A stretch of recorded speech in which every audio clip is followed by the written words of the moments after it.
With good news for today from Baptist Press, I'm Brandon Porter. Americans are remembering the tragic events of September the 11th this weekend. It's been 21 years since a group of terrorists downed commercial planes, claiming the lives of thousands of Americans. Richard Land, who was leading the Ethics and Religious Liberty Commission at the time, says of the day, 9/11 reminded all Americans of the transitory nature of life.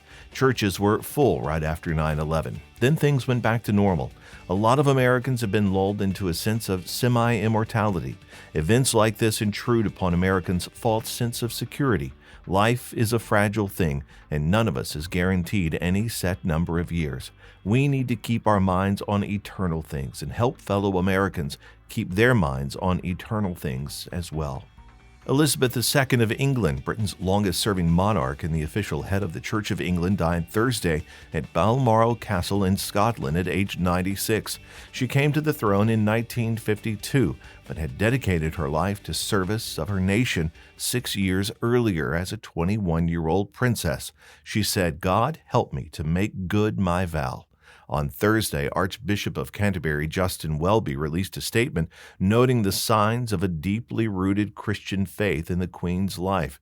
He pointed to her courage even after she mourned her husband, Prince Philip, who died in April of 2021. He also pointed out her reminders in the darkest days of the COVID-19 pandemic that darkness cannot overcome light.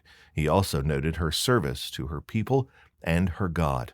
In her Christmas message on Christmas Day 2000, she said, "For the teachings of Christ and my own personal accountability before God provide a framework in which I try to lead my life. I, like so many of you, have drawn great comfort in difficult times from Christ's words and examples." Similar sentiments have been aired in every Christmas message she shared since then. Good News for Today is made possible through our friends at the Voice of the Martyrs, a nonprofit organization that serves persecuted Christians around the world. Founded in 1967 by Richard and Sabina Wurmbrand, VOM is dedicated to inspiring believers to deepen their commitment to Christ and to fulfill His Great Commission, no matter the cost. Find out more and sign up for their free monthly magazine at vom.org/goodnews.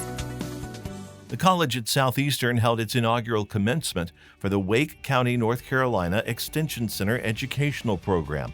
They celebrated the accomplishments of 5 incarcerated women who graduated with an Associate's of Arts degree.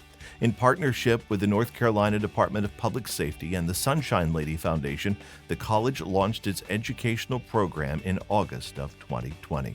Read the full story at baptistpress.com.